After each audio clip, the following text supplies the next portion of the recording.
विरोध प्रदर्शन हुआ है। 20,000 वोट कटने का मुद्दा आपने उठाया।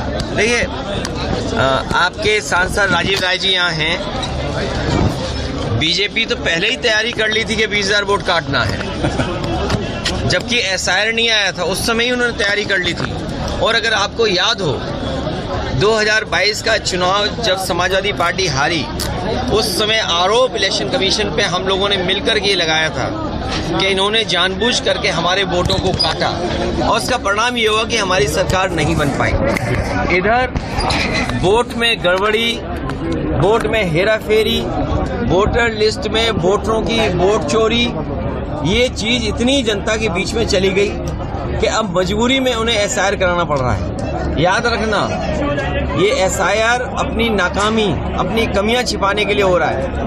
अच्छी बात है कि एसआईआर में हम भागीदारी कर रहे हैं, और मैं अपने एक एक कार्यकर्ता का धन्यवाद देता हूं कि जो पीडीएफ प्रहरी बनकर के वोटर लिस्ट ठीक कर रहे हैं जी।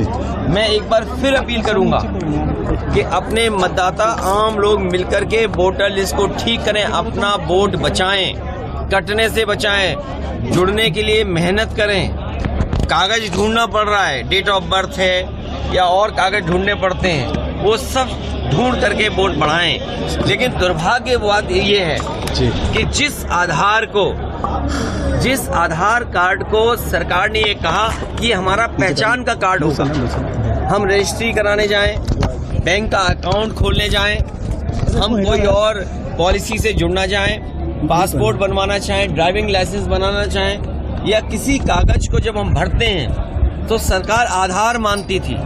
और सोचिए, अब आधार को ही ऐसा कर दिया कि आधार किसी लायक नहीं बचा, उसका आधार ही खत्म कर रहे हैं। ये साजिश षड्यंत्र इसलिए है कि सरकार सच्चाई से डरती है, हर आंकड़े में हेराफेरी करती है।